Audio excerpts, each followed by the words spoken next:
Hello everyone, welcome to विश्वास classes.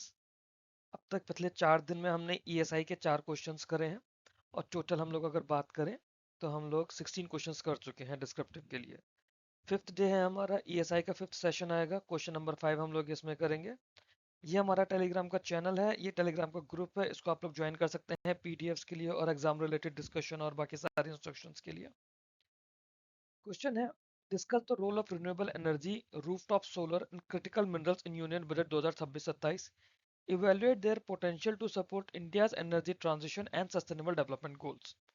तो union budget 26-27 के अंदर रिन्यूएबल एनर्जी से रिलेटेड, रूफटॉप सोलर से रिलेटेड और क्रिटिकल मिनरल से रिलेटेड जो कुछ बताया गया, इसी चीजों से संबंधित जो हमारे रिसेंटली करंट अफेयर्स रहे हैं वो भी हम इसका पार्ट बनाएंगे। और उसके साथ में इंडिया जो ट्रांजिशन कर रहा है अपना energy transition toward sustainable development goals, वो हमें बताना है कि वो कि इंडिया का पोटेंशियल कैसा है, उसे इवेल्युएट करना है। ठीक है, किस फील्ड में? रिन्यूएबल एनर्जी, रूफटॉप सोलर और क्रिटिकल मिनरल्स, तीन चीजों की यहाँ पे बात की गई है। इंट्रोडक्शन देखेंगे। ठीक है, सबसे पहले हम लोग क्या बात करेंगे, हम लोग रिवाइज जो हमारा आरई होता है ना, रिवाइज एस्टिमेट्स, वो हम एलोकेशन बताएंगे कि हमारा 30% हुआ है 32,914 करोड़ का पीएम सूर्य घर बूस्ट के अंदर। जो पीएम सूर्य घर स्कीम है उसमें 22,000 करोड़ का हुआ है ना। और हमारा नेट जीरो जो है 2070 का टारगेट है, उसको यहाँ पे इंट्रोड्यूस करेंगे। और हम लोग इसमें बताएंगे कि budget provides strong push for transition. Second step में हम लोग की प्रोविजंस की बात करेंगे, की प्रोविजन बजट में क्या क्या बताया गया, जैसे रूफटॉप सोलर एक्सपेंशन की बात की गई है बजट के अंदर। अगर आप लोगों ने वीडियो देखा होगा बजट का, तो आप लोगों को पता है उसमें रूफटॉप सोलर एक्सपेंशन की बात की गई है, बायो एनर्जी की बात की गई है, क्रिटिकल मिनरल्स प्रोसेसिंग की बात की गई है, बैटरी स्टोरेज की बात की गई है और ग्रिड इंफ्रास्ट्रक्चर की बात की गई है। ये सारी बातें बजट डॉक्यूमेंट के अंदर की गई हैं जो हमने ऑलरेडी वीडियो में कवर किया हुआ है। फिर हम लोग बात करेंगे कि हमारा क्या पोटेंशियल है फॉर ट्रांजिशन। ठीक है, हमें 500 गीगावाट का हमारा टारगेट है, नॉन फॉसिल टारगेट, इसकी बात करेंगे। जो हमारी इंपोर्ट डिपेंडेंस है उसकी बात करेंगे, ग्रीन जॉब क्रिएशन है उसकी बात करेंगे और सस्टेनेबल डेवलपमेंट गोल्स के साथ जो हमारा अलाइनमेंट है उसकी बात करेंगे। हम सस्टेनेबल डेवलपमेंट गोल्स की तरफ कहाँ जा रहे हैं, हम लोग जो 500 गीगावाट नॉन फॉसिल फ्यूल हमें एनर्जी बनानी है उसके टारगेट में हम लोग कहाँ हैं, ये सारी बात करेंगे। फिर हम इवेल्युएशन और चैलेंजेस की बात करेंगे, जिसके अंदर लोकलाइजेशन गैप्स आते हैं, ग्रिड इंटीग्रेशन इश्यूज आते हैं, हाई फाइनेंसिंग नीड्स आएंगी, टेक्नोलॉजी एक्सेस आएगा। ठीक है, फिर वे फॉरवर्ड आ जाएगा जिसमें हम लोग ग्रीन टैक्सोनॉमी, हमने पीछे भी किसी एक आंसर में बात करी थी, हमारे पास ग्रीन टैक्सोनॉमी नहीं है कि बैंकों को जब ग्रीन फंड करना होता है या क्लाइमेट रिलेटेड फंड करना होता है तो कौन से प्रोजेक्ट्स ऐसे हैं। तो हमें एक ऐसी ग्रीन टैक्सोनॉमी बनानी पड़ेगी, प्राइवेट इन्वेस्टमेंट इसके अंदर लेकर आना पड़ेगा, ग्रीन स्किल्स पे काम करना पड़ेगा और इंटरनेशनल कोलैबोरेशंस को डीपन करना पड़ेगा, for example international solar alliance. फिर हमें कंक्लूजन देना है, कंक्लूजन एक बैलेंस्ड व्यू में जाएगा जिसमें हम लोग बताएंगे कि स्ट्रॉन्ग पॉलिसी सिग्नल्स एग्जिस्ट करते हैं, सक्सेसफुल इंप्लीमेंटेशन होगा तो वहां पे हमारा बैलेंस बनेगा एनर्जी सिक्योरिटी और सस्टेनेबल डेवलपमेंट में। तो सबसे पहले स्टेप 1 हमारा इंट्रोडक्शन है, स्टेप 5-6 में हमारा वे फॉरवर्ड और कंक्लूजन है, बाकी सारी बॉडी स्टेप 2-3-4 में है। 2 में हमने अपने बजट के की प्रोविजंस बताए, 3 के अंदर हमने ट्रांजिशन किस तरह से करना है वो बताया और 4th में हमने इवेल्युएशन और चैलेंजेस बताए। वे फॉरवर्ड में इन्हीं चैलेंजेस को हम लोग एड्रेस करते हैं और 6th में हम लोग एक बैलेंस कंक्लूजन देते हैं। क्लियर? हम लोग यहाँ पे शुरू करेंगे आंसर को। Union budget has given strong importance to green energy and sustainability. ठीक है, allocation of ministry and new and renewable energy, ये इंक्रीज हो गया है 32,914 करोड़ तक का। मिनिस्ट्री का एलोकेशन इतना हुआ है जो कि 30% इंक्रीज हुआ है पिछले साल से। क्लियर? फिर इसमें हम लोग बताएंगे पीएम सूर्यघर मुफ्त बिजली योजना के अंदर 22,000 करोड़ रुपए एलोकेट किए गए हैं इस बार। दैट मीन्स जो गवर्नमेंट का फोकस है, गवर्नमेंट का खुद का फोकस है क्लीन एनर्जी पर, सो दैट हम 2070 तक नेट जीरो एमिशन का टारगेट अचीव कर पाए। ठीक है, बजट हमें स्ट्रॉन्ग पुश दे रहा है रिन्यूएबल एनर्जी के लिए, रूफटॉप सोलर के लिए, क्रिटिकल मिनरल्स के लिए जो कि सिग्निफिकेंट है इंडिया के एनर्जी ट्रांजिशन के लिए और सस्टेनेबल डेवलपमेंट गोल्स के लिए।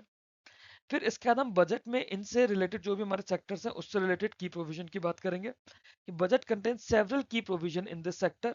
जैसे रूफ टॉप सोलर के लिए पीएम सूर्यघर स्कीम है जिसके अंदर बोला गया है कि 1 करोड़ हाउस होल्ड्स के घर पे रूफ टॉप सोलर हमें इंस्टॉल करना है। इससे 300 यूनिट्स फ्री इलेक्ट्रिसिटी मिलेगी every month to families and reduce their power bills. PM Kusum scheme है जिसके अंदर हम लोग एग्रीकल्चर पंप्स को सोलराइज करते हैं, इसे कंटिन्यू कर रहे हैं with good funding. Critical minerals के केस में हम लोग देखते हैं तो गवर्नमेंट ने ड्यूटी एग्जम्पशन अनाउंस करा है for capital goods for their processing and refining. तो जो भी कोई कंपनी ऑर्गेनाइजेशन अपने कैपिटल गुड्स इंपोर्ट कर रही है and working in the field of critical minerals, है ना, कि क्रिटिकल मिनरल्स के एक्सट्रैक्शन के लिए, रिफाइनिंग के लिए अगर वो यूज हो रहा है, प्रोसेसिंग के लिए यूज हो रहा है, तो उनमें इंपोर्ट ड्यूटीज का एग्जम्पशन है। फिर इसके अलावा हम लोग क्रिटिकल मिनरल कॉरिडोर डेवलप करने की बात कर रहे हैं उड़ीसा, आंध्रा, तमिलनाडु, केरला में, सो दैट हमारा डोमेस्टिक प्रोडक्शन बढ़ पाए। फिर हमने बैटरी स्टोरेज सिस्टम की भी बात करी है कि बैटरी स्टोरेज सिस्टम को वायबिलिटी गैप फंडिंग मिली है सो दैट हमारी ग्रिड स्टेबिलिटी बढ़े। जो ट्रांसमिशन इंफ्रास्ट्रक्चर है उसको हमें मॉडर्नाइज करना है, बायो एनर्जी को प्रमोट करना है, वो एक और स्टेप है।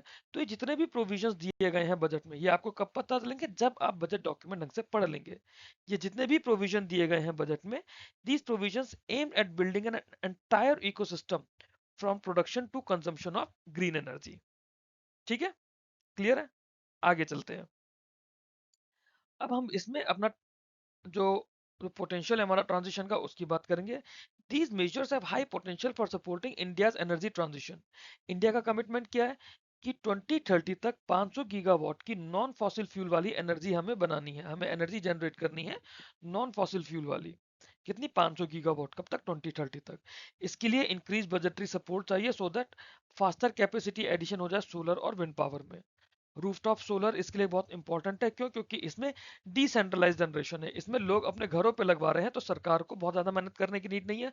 बस थोड़ी सी सब्सिडी देनी है और लोगों को मोटिवेट करना है कि वो अपने घरों पे खुद से रूफटॉप सोलर लगवा पाए, जिससे कि ट्रांसमिशन लॉसेस भी कम होंगे और स्टेट इलेक्ट्रिसिटी बोर्ड का प्रेशर भी कम होगा।